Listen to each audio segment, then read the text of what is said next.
Everybody doing? Hi, Dana. Jessica, how are you? I'm good. I'm good. I'm good. I see we have some people in the chat. Oh, but hey, Tiara. Okay, we got some people in the chat. Okay. Hi, Brianna. Hi, Felicia.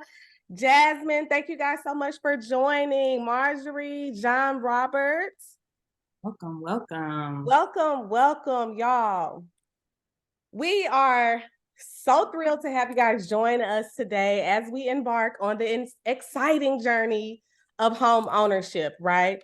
So, whether you're a first time buyer or you're a seasoned homeowner, this is designed to basically provide you with the valuable insights and tips and strategies that you're going to need to purchase your home, right? So, we're going to cover everything from understanding the current real estate market to securing financing with Miss Davis, Miss Gardner Davis, Davis Gardner, Gardner Davis. Look, I Davis Gardner, okay? Um, and just navigating the complexities of the home buying process. So, we encourage you guys. Thank you so much for joining us. I know it's late. I know everybody's probably been working today. We encourage you to just actively participate, ask questions, take notes, because by the end of this webinar, we want you to be able to be knowledgeable and also have the confidence to make the informed decisions on your journey to home ownership. Absolutely. So, you guys, y'all know I'm a chatty patty. But it is my absolute pleasure to introduce our esteemed expert guest tonight. Okay. She is a seasoned professional with a ton of experience in the world of mortgage financing, y'all. She has a very deep knowledge of all of the intricacies that go with securing a mortgage in the mortgage industry. She's helped countless individuals to achieve their dreams, and now she's here to help us, y'all. Okay, so without further ado, please join me in welcoming Miss Dana Davis Gardner. Thank you so much for joining us. Yes, thank you for having me. I'm so excited to be here. It's my dream to help people achieve their dreams of home ownership. So I feel like I'm in the right room. You're in the right room. We're in the right room, y'all. Y'all in the right place tonight. You did yourself a favor. So again, I'm Dana Davis Gardner. I am a mortgage loan officer here in the Atlanta area, but I'm able to do business in all 50 states. I'm here to help you guys. I'm here to answer any questions that you have. And then, like she said, to provide insight into what it takes to buy a home and what does it actually look like to go through this journey of home ownership. Yes, yes. And that's so important because I feel like a lot of people get like overwhelmed. They want to buy a home. They've been talking about buying a home for so long. And then how many of y'all have like started the process before and then just got overwhelmed and stopped? Okay, Marjorie raised her hand. I know it can be Felicia. We see you. Okay. It can be overwhelming. So it was important for Dana and I to partner to make sure we're giving you guys accurate information to help you to have the confidence to go forth and be great.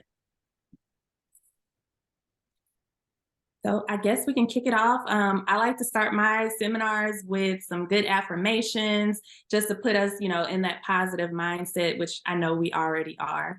Yeah. So if you guys could just in your homes repeat after me. I have two easy breezy affirmations that we can go over. So say, I am capable of achieving my dream of home ownership. Okay. I am capable of achieving my dream of home ownership. Okay. Let me hear some in the chat. Are y'all saying the confirmations, y'all? Okay. Put a affirm. I affirm in the chat if you're with it. Okay. I am capable of achieving my goals of home ownership. Okay. Absolutely. And then the next one is I will find the perfect home that suits my wants, needs, and budget. I will find the perfect home that suits my wants, needs, and budget. Yeah. That's a good one because it can be a gruesome process. I just recently bought a home in April, and those affirmations, y'all, we need the affirmations.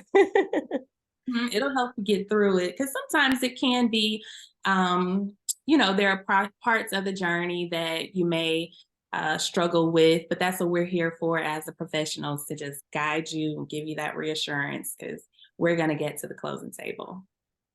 Yes, we are. And let's pause for the cause because they're saying the chat is disabled. So let me make sure y'all listen. Everyone, okay? Okay, are y'all okay? What we looking like in the chat now? Okay, there we go. Hello, hello. Y'all know I can be technically challenged. Okay, yes, good. Hey, okay, okay, because I was like, dang, y'all quiet. Okay, all right. So thank you so much for that. And for those affirmations, that's important because, like we said before, like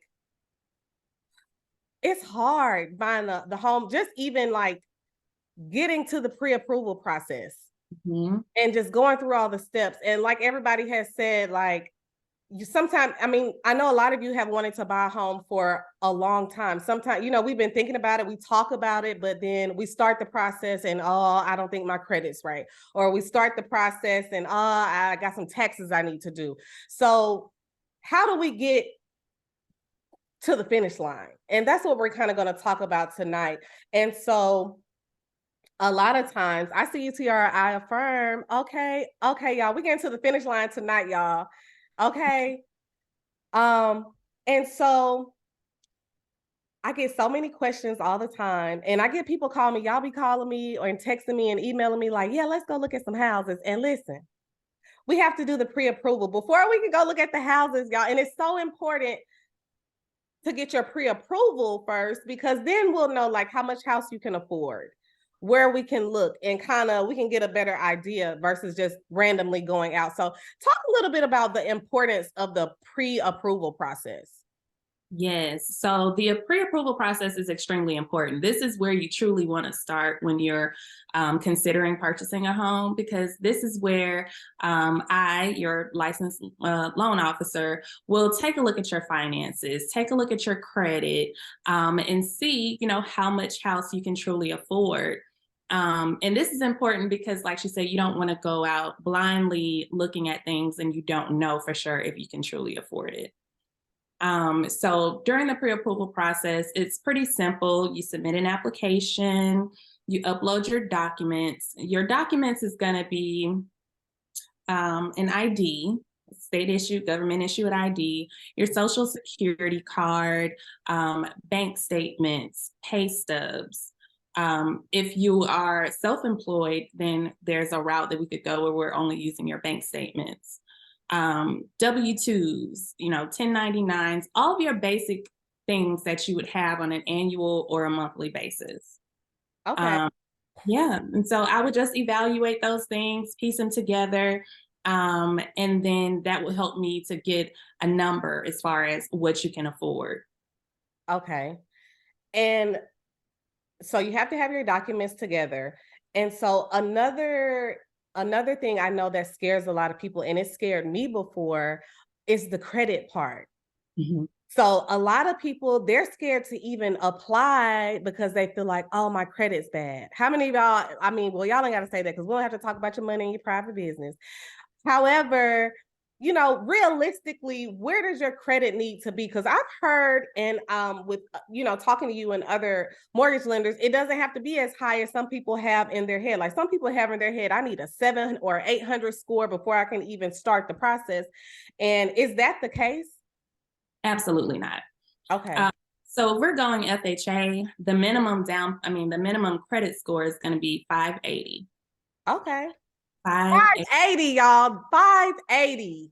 Okay. So let's stop being scared about the credit score, because so you can start the pre-approval process with the 580. With the 580.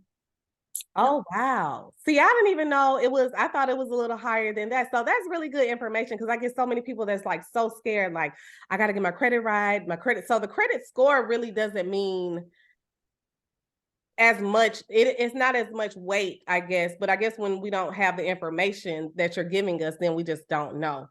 Yeah, so your score, that's just a number, but then we'd want to review your actual credit report. So, like if you have things in collections, Hmm. even still, we can work with that because there are certain thresholds that you need to be under in order to be approved for FHA, even if you have things in collection status. Um, Okay. yeah, and I have a client right now. I just have to say this. She went and filed a bunch of disputes for things, student loan debts and some other things. And when you're going through the process, you cannot have any active disputes. So if you do have things in dispute status, go ahead and resolve them, meaning get them out of dispute status or consult with whatever that company is and make sure that you negotiate some type of way to get out of that. This is, most of the loans that we provide are government backed loans. And so they want to make sure that all of your debt is being handled appropriately. Okay.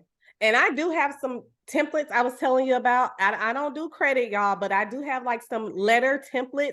And we will send that with the package after we get off tonight. Just templates that you can send out to handle those disputes to the credit bureaus. Look, Miss Marjorie said, baby, I got good credit. And I know that's right, Miss Marjorie. I know that's right. With the good credit. But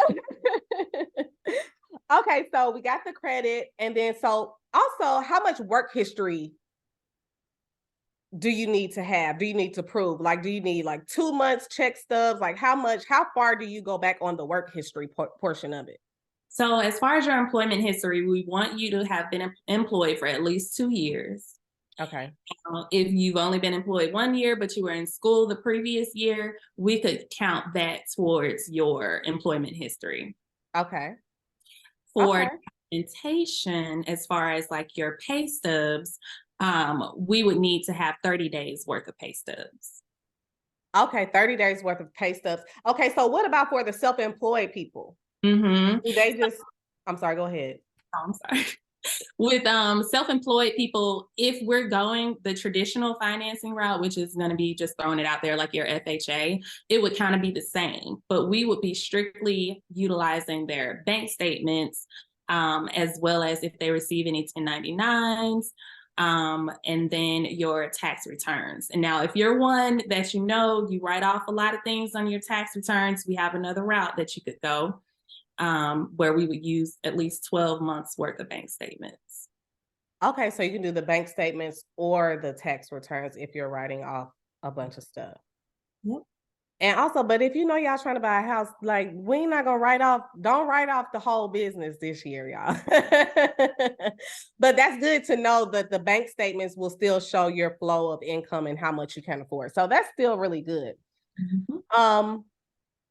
So also I wanted to ask you, talk about understanding the pre-approval limit.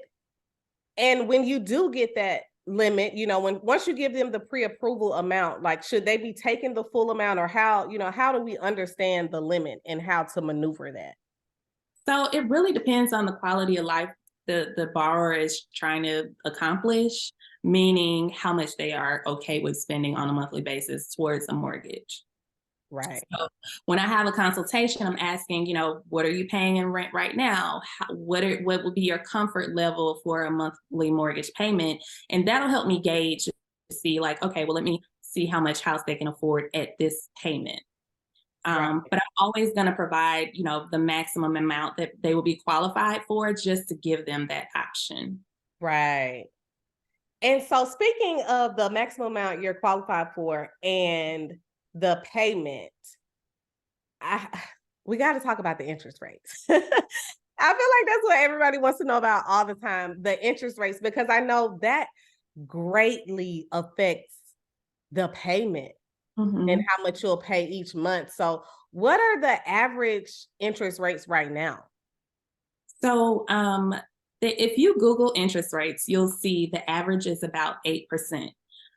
Google has, I know, have a calculator where you can actually input your situation. So you can say, how much you're willing to put down for your down payment, the term, which is usually 30 years. So you can fill out all of that stuff on Google and it'll spit out an average interest rate for you. Mm-hmm.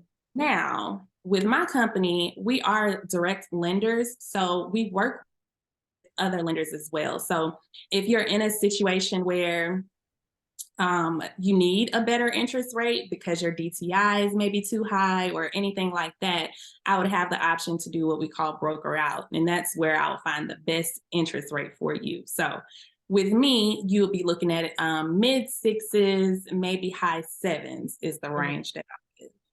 Okay. And for the people in the back like me, what is you said for DTI? So what is DTI? Yes. So your debt to income ratio. This is what we look at as well. So it's your expenses weighed against your income, basically.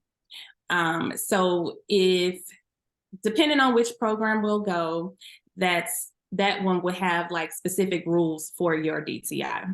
Mm-hmm. So you want to keep your expenses low, especially those credit cards. You know, it's okay to have a car loan on your profile, but you don't want to be maxing out your DTI, which is where those credit cards play in, because if they're over 10 to 30%, you know, that will weigh heavily on your debt to income ratio, because we're counting those monthly payments. You know, if you're paying $200 a month on a credit card bill, that would weigh into your DTI very heavily. Okay. Okay.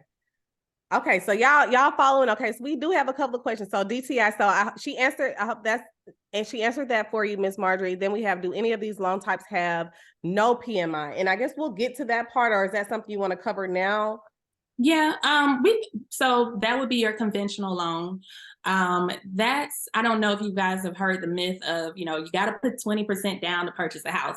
That's not true. But if you want to eliminate your private mortgage insurance, that's where you would put down that 20% on a conventional loan. But we will go more.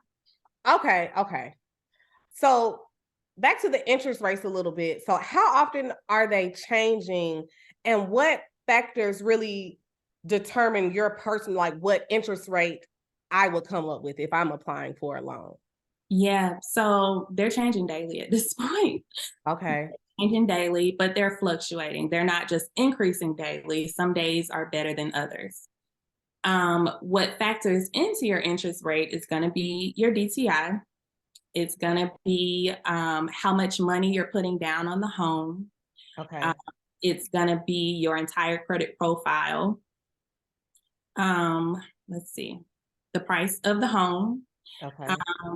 Location could be a factor. So there's a lot of things that go into interest rates, which is why when people say, "Oh, you know, what's the rates going for today?" I'm always like, "Go to Google," because they Okay. give you that average that all the lenders are seeing, but it's going to be specific to you and your situation.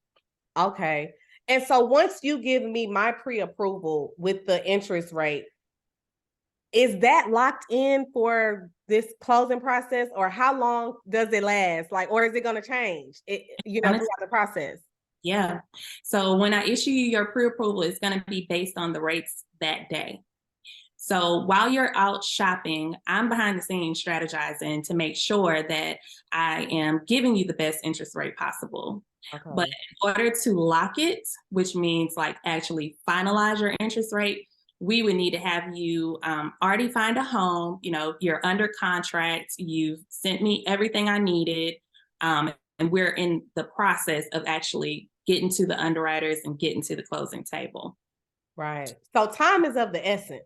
So as soon as you get your pre-approval, there's still several documents, several things that she's going to need from you throughout the process. And like I said, I just went through this process, me and my husband, and it's so much. Yeah. And listen, I guess I was the one doing everything, and he kind of just showed up. I'm like, well, he showed up to the closing table, just signing the papers, like, okay. But I'm like, oh my God, it's very involved, it's very detailed. And then I see that's why the girls are out here closing so fast. I see people now like, oh, we're closing in 2 weeks. I know my last closing was 21 days. So is that one of the reasons why everybody's trying to close so fast now to lock in the interest rates? That could be a reason, but I mean, also, I think people are just excited to get into their homes. Right, So right. we can close in 21 days. I can close in less than that. It just depends on like the buyer. how soon they find something while they're out shopping with the pre-approval, and then, go from there. But 21 to 30 days is typically the turnaround time. But with it being kind of hectic or difficult with the documents and things like that, that's why I send checklists. Once you provide your documents, if there are outstanding documents, I'll let you know of that. If it's something that you don't know how to find, that's what I'm here for. So I try to simplify the process and make it easy, because I know it can be stressful but exciting, and then some people might. Right. And communication is the key. Like you have to really stay. It's easy to get overwhelmed and just not answer the emails or the phone, but if you stay in great communication with your realtor and your mortgage officer, especially, like, the process can really be smooth if you partner with a good team. Okay. I'm sorry, I didn't mean to cut you off. No, I said exactly. Oh yeah. And so I'll wrap up the interest rate things. I'm just so, like, interested in interest rates. But so how important is what exactly is an interest rate buy down? I know we did a small buy down, but I know sometimes, is it even worth it to do the interest rate buy down? Because I know, like, further down the line, when the interest rates go down, you can just refinance. Yeah. So it kind of depends on where we are in the market, I'll say, because when you're buying the rate down yourself, it's called discount points, which is kind of opposite of the term.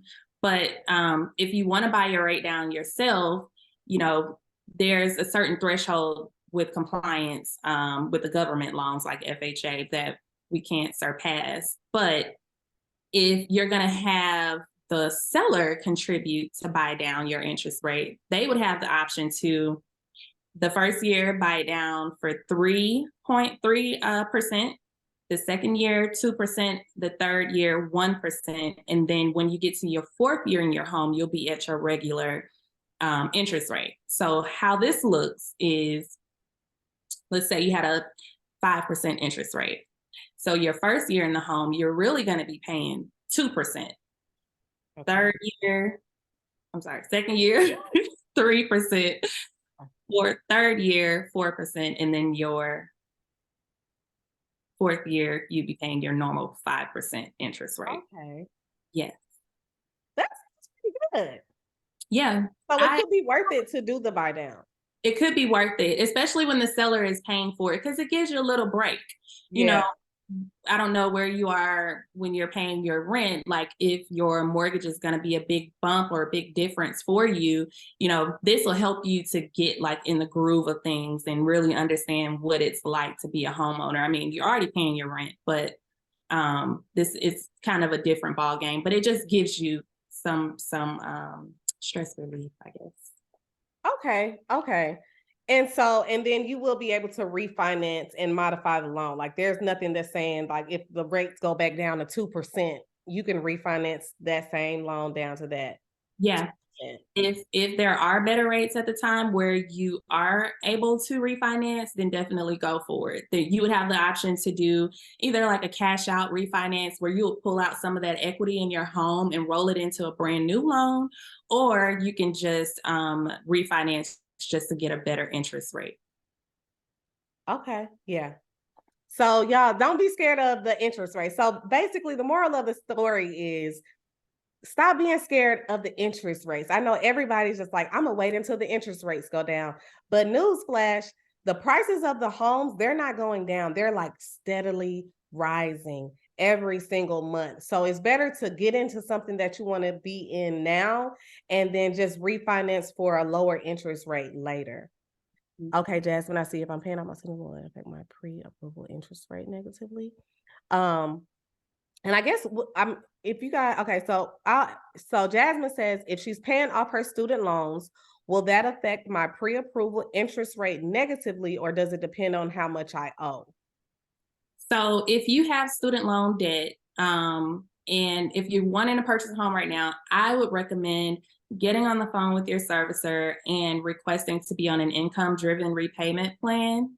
Are we saving questions for later? Yeah, we probably should. Yeah, yeah, we'll save the questions for later. You want to circle back to it? Yeah. Well, no, I can answer this one. Okay, yeah. So we'll save the rest for later. Yeah.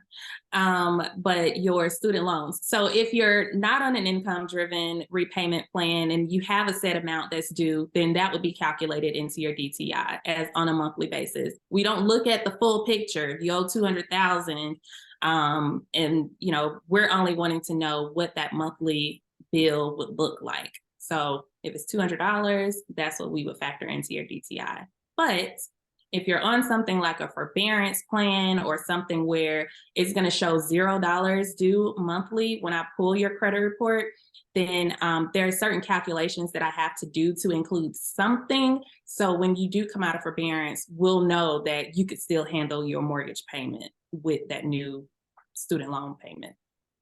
Okay, so there are some things we can do with the student loans because we're not worried about no student loans.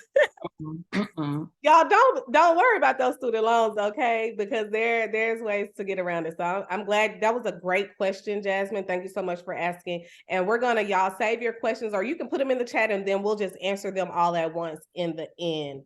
But before we move on to the housing market, I know you touched on it a little bit, but if you could just touch on the different mortgage loan types. And the most beneficial type for first-time homeowners. Yes. So we have your VA. So if we have any veterans in the chat, thank you so much for your service. Thank you. Do we have any veterans in the chat? If you're a veteran, put it in the chat. I'm sorry, go ahead.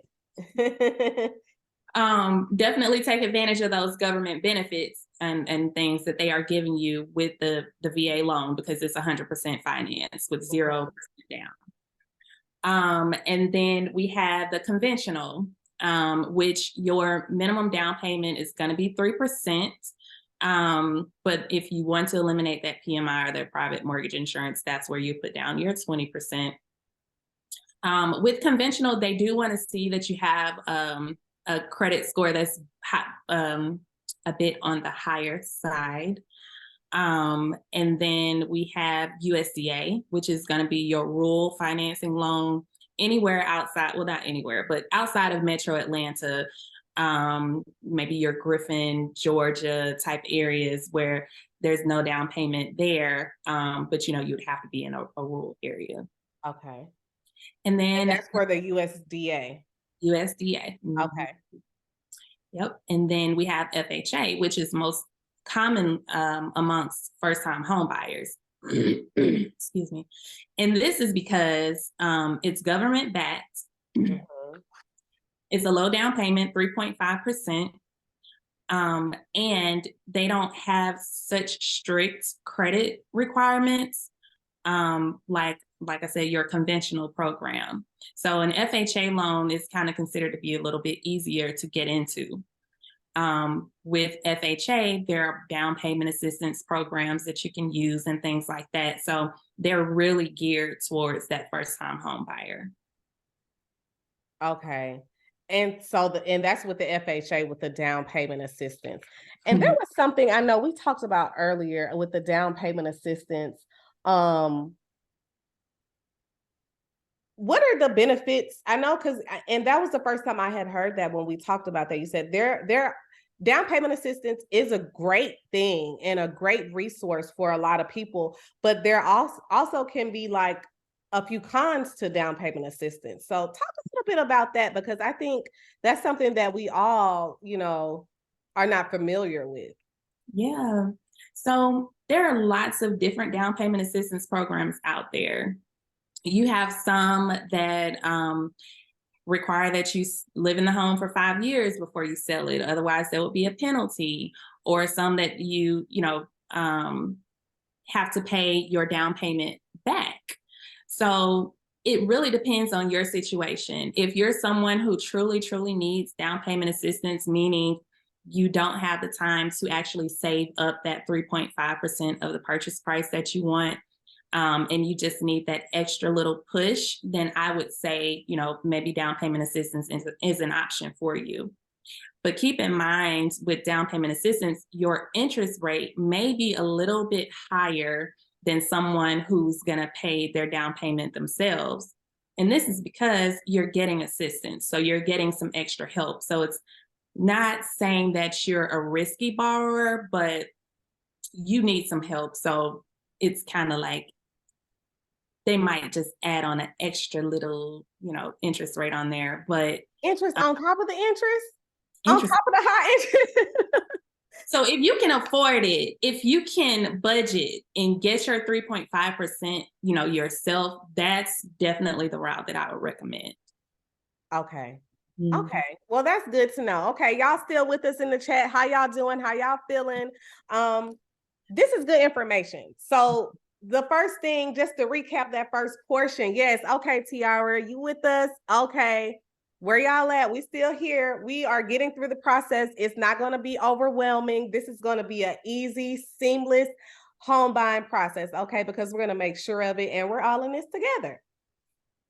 Still here. Okay, Miss Marjorie. Okay. Miss Tiara, we here. Let's go. Okay, so pre-approval, very important. We have to start there. The interest rates, do not be scared of the interest rates. Don't be scared of the interest rates, you guys.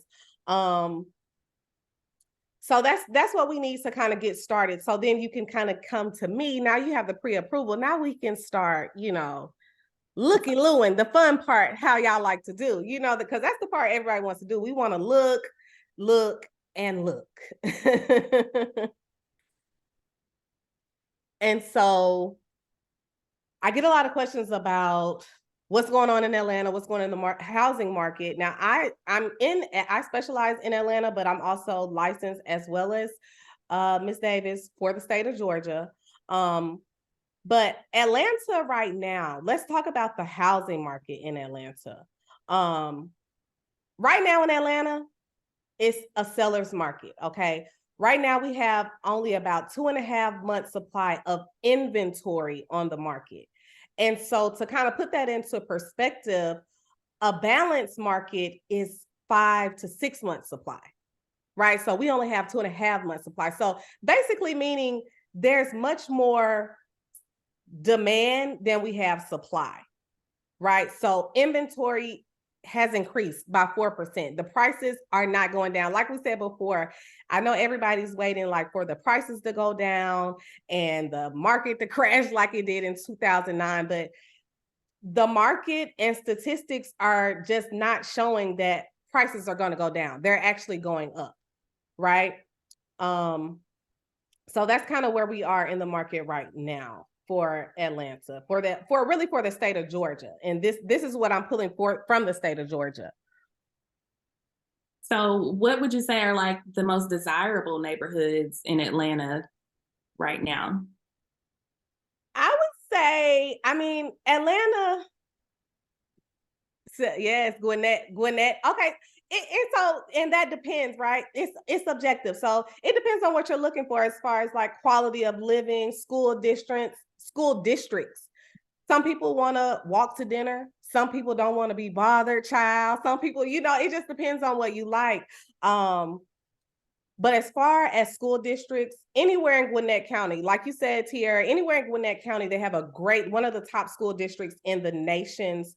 Cobb County has a great school system. Some parts of Henry County has great school systems. And don't sleep on the charter schools. Mm-hmm. There's also a lot of great charter schools on the east side of Atlanta. So we can't sleep on those areas as well. I know sometimes public schools get bad raps, but in South Fulton, Westlake, that's a great public school. So, it just depends on what you're looking for. If you want city living, then of course, Midtown, Buckhead, Decatur, that's going to be more of a city feel. And I recently, I feel like I've been showing a little bit in Decatur, and I'm kind of falling in love with Decatur a little bit. Decatur is beautiful, isn't it?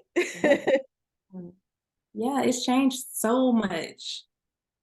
Yes. What'd you say? Really? She said, really? Yes, really. It has changed a lot. Decatur there are some really, really nice parts of Decatur. And also with a lot of my investors, anywhere near the Beltline. So if you are looking to invest I would say anywhere near the Beltline is going to be prime real estate. That can be the West End, and the Beltline spans pretty far and wide. That can be West End, that can be East Atlanta. I currently had an investor that purchased a home in the 200s, and that home is going to sell in the high fives or low 600s. So anywhere near that Beltline, if you're investing, it's going to be a great area. Also, anywhere near a great school system, if you're looking to like rent properties out and have like rental investment properties, it's going to be a great area. So would you say it's kind of competitive though to get out there into those areas to purchase a home that out there? It's very competitive. And Mhm. so, and because it's competitive because the supply is low, the demand is high. So when there's not a lot of like great homes or great, I mean, there are some, but when they come up, we're not in the days where you can come and offer 50,000 less and they're going to accept your offer. And with working with investors as well, I see on the MLS, on the realtor side of it, the home might, have the listing, but then it also says like, hey, we're accepting offers until Wednesday at 4 o'clock. Mm. So that right there tells me like, hey, we have to go in with our best and final. I've put in offers on something where they come back and say, hey, we had 50 offers. So these investors are not playing. And also when a great home comes up in a great neighborhood, it's really competitive. There's a home, another example in South Fulton. I was actually telling my husband about this home months ago, right?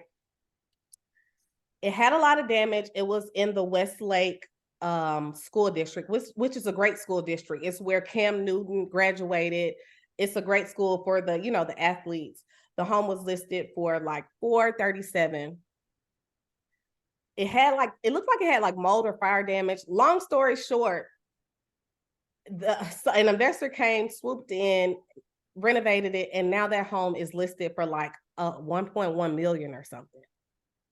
So the prices are not, y'all, yeah, wow, like really, the prices aren't going down. So if you see something, if it's a good deal, you can't sleep on it. You have to go in with your best and final. You have to go in with strong earnest money. And that's another thing with earnest money. Like we have to have our down payment and maybe your down payment assistant, but that earnest money, you have to have that in cash. So and we're going to submit that with your offer.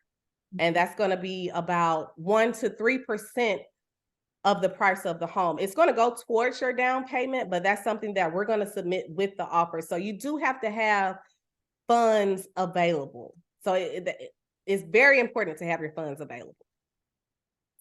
So once they submit their earnest money and their offer is accepted, so then they roll over into the inspection period. What does that look like? Well, once we found a home, we've made the offer, we're going to go into, and the offer is, we're going to include all the contingencies, the home inspection and all of that. But that process, the contingency period, the due diligence period is going to be like 7 to 10 days. And within that 7 to 10 days, what we want to do is get home inspections. We want to get appraisals. We're going to get all of the things to make sure that this home is viable. This is a great deal. There's nothing wrong with the home after the home inspection. And also put in those contingencies in your contracts to make sure you don't lose your earnest money.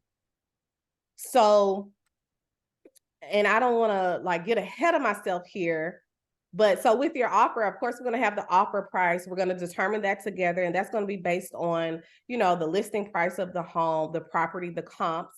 We're going to also offer the earnest money, right? Which is going to be 1 to 3%. And then also in this offer, we want to put your contingency period, like you were saying, 7 to 10 days to get your home inspection. And with the home inspection, we're basically going to get a certified inspection. Another expense that you're going to have to pay in this home buying process, about $300 to $500, maybe more, maybe less sometimes. And they're going to inspect the home from the top to the bottom. The home inspection is very, very important. It is optional, but it's not something that you want to skip or bypass, especially for investors, because although we know we're going to spend money on rehabbing the property, if an inspector goes in and says, hey, this home has structural damage, this may not be a home that we want to purchase, because we know if it has structural damage, that's going to be a lot to rehab.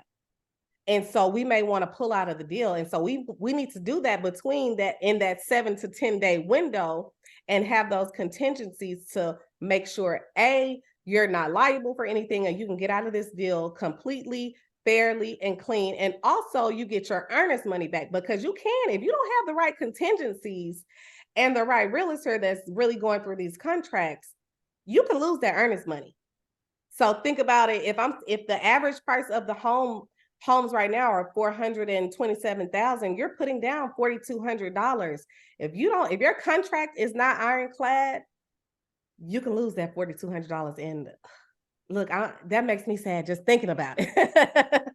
But you have some sharks out here, and they don't care. So you have to be careful. You have to be knowledgeable, and that's what we're here for. So you can have the knowledge to go forward, ask questions, make sure your contracts are together, make sure you have all of the right contingencies. We also want to have a contingency. One of my main ones that I always put in is the financing contingency. And that's because just because you got the pre-approval, right, doesn't mean that you're going to close. Anything could happen between the pre-approval and the closing date. So, you want to make sure you have that contingency in that states that, hey, if I'm not able to receive my financing, then I'm not, I can get out of this contract. Yeah. And with me, I want to add to that. When it comes to the pre-approval, like I stated before, like I'm going to evaluate everything. So I'm going to make sure that we are good before issuing that pre-approval. And if you're someone with like variable income, you got money coming from all kind of places, and I need a second opinion, I can just go ahead and get your pre-approval underwritten. So that means it's already gone through the hands of the underwriters. So when they okay us, there's no way that loan could fall apart. So you're getting to the closing table regardless. And that's why you need to get on the right team. Okay. That's why you have to make sure you're partnering with the right mortgage broker, the right real estate agent. You have to make sure, and not only partnering with the right people, you have to make sure that you're knowledgeable. And, shout out to you guys for being here to get the knowledge, because some people just jump in there and, I've heard all kinds of horror stories about people, things going wrong with contracts, with closing. So shout out to y'all for getting the information as well. And so before we close out and get into questions and answers, I also wanted to ask you about the appraisal process, because that's also included. We'll do that in the due diligence period with the home inspection. So what does that look like? Because that's something that the mortgage lender is requesting, right?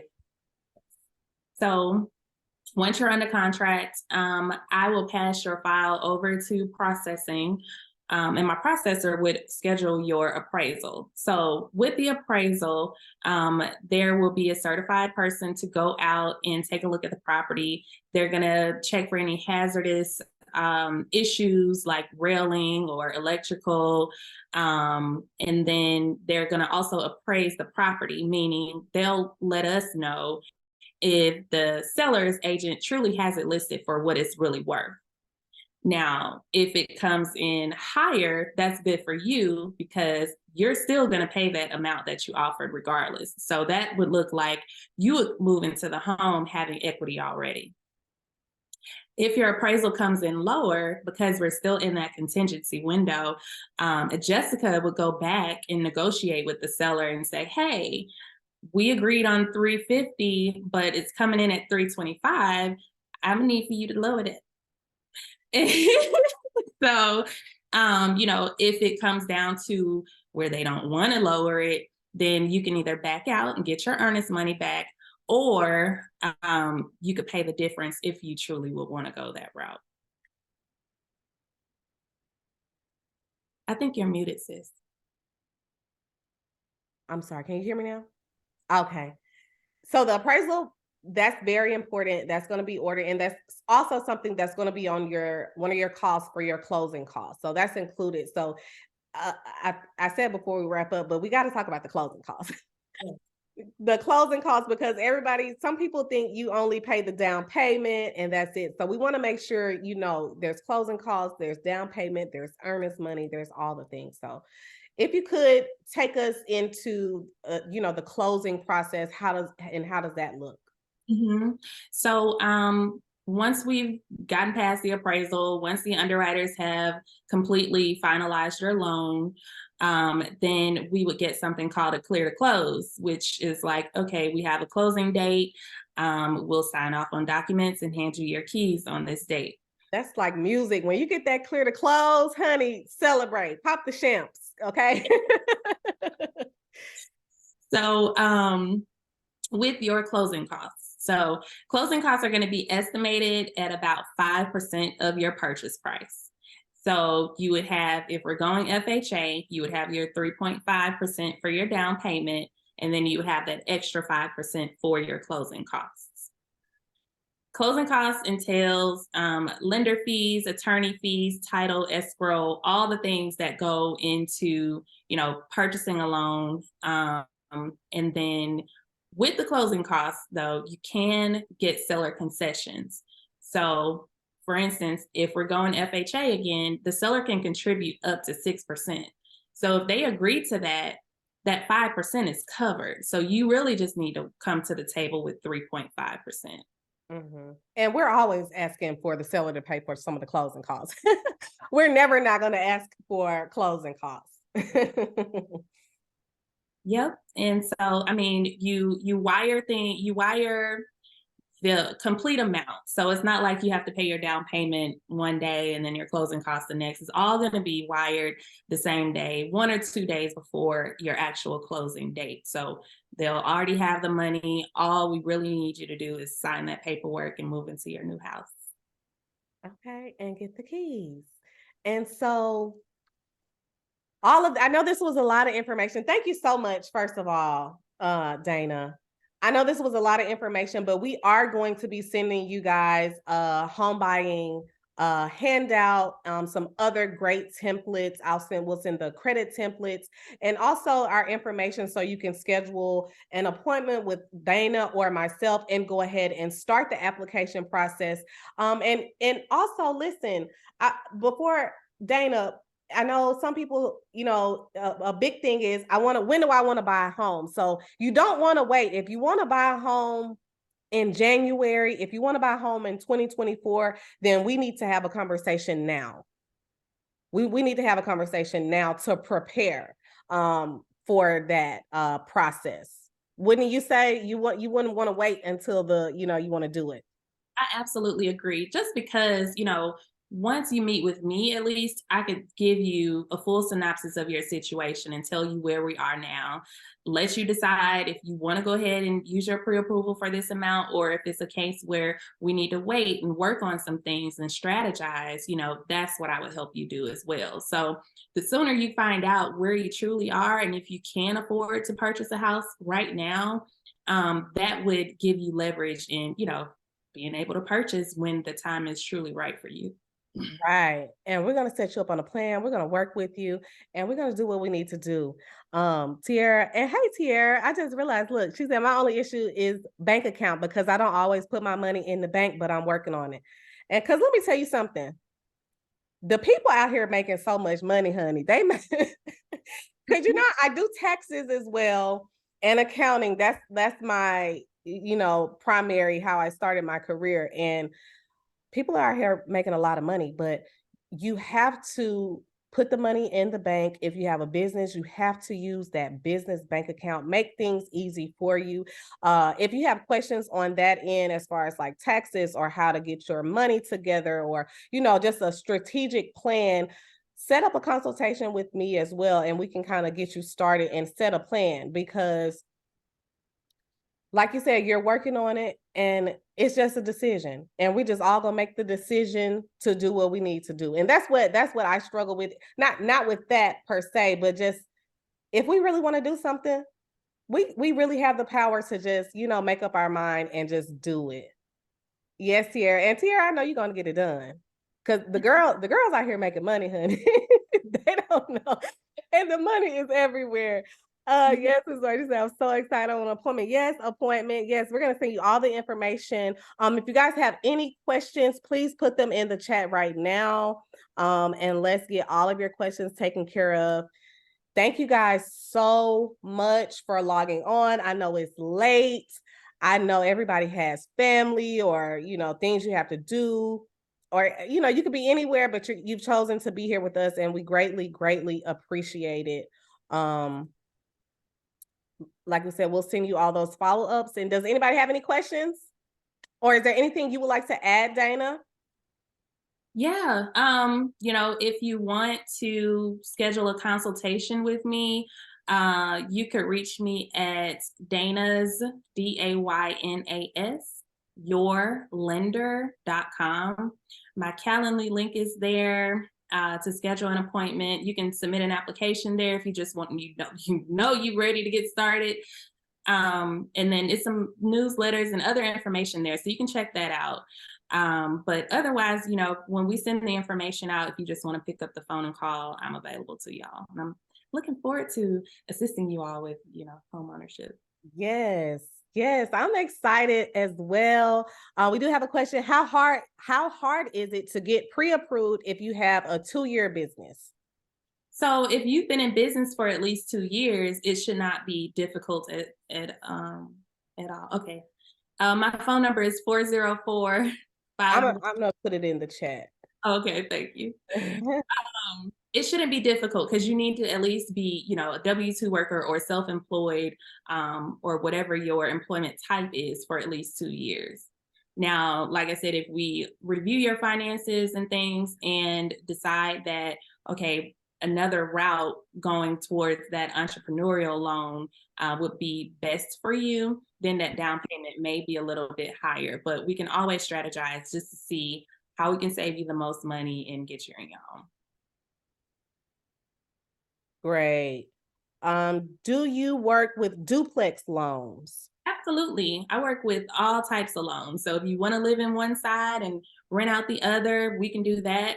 If you're just trying to buy an investment property, we can do that as well. Awesome. What does the process look like when multiple people want to invest in a home? That's a great question. Yeah. So if you're going to have more borrowers on the loan, meaning a co-borrower or a non-occupied borrower, you both would submit an application the same. You both would upload and provide all the same documents.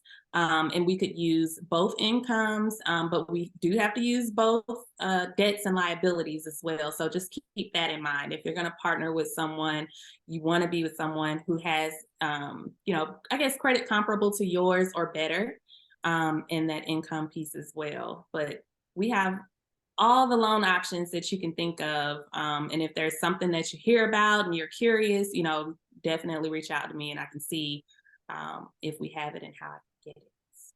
Okay. And she said, how many incomes can they use? I want to say you can, the income usage is unlimited. But as far as how many people can be on the loan, I want to say it's between 5 and 8. Okay. Is it necessary for you to have a certain amount of money saved before starting your pre-approval process?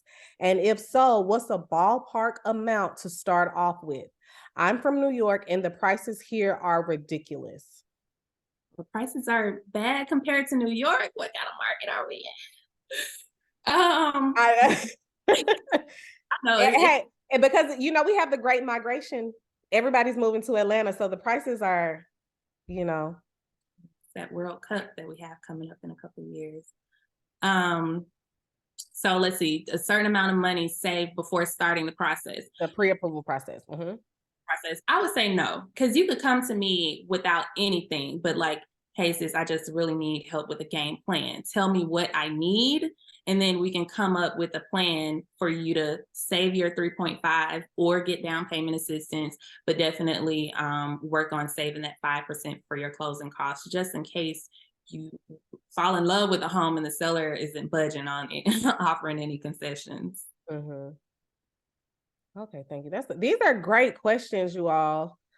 And like I said, all of the contact info, ways to make an appointment, website info, her Calendly to get on her schedule, to get on my schedule. All of that is going to be sent to you in a separate email. The home buyer guide, everything, all of this information will be given. So don't fret. You're going to get all the information. And then I also put our numbers that you can call or text us as well. Do we have any other questions?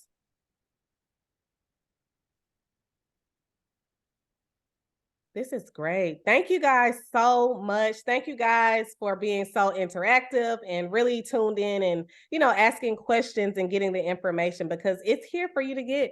Thank you. Thank you, Leslie. Thank you, Tiara. Thank you guys. So if that is all, would you like to say any closing remarks? Thanks again, and I'm excited to help you guys. I'm excited too. I'm excited. My favorite part is the closing table, honey. I'm ready to show up with the champagne. Oh, all the gifts. We're gonna All the gifts. The 5% for closing comes from where?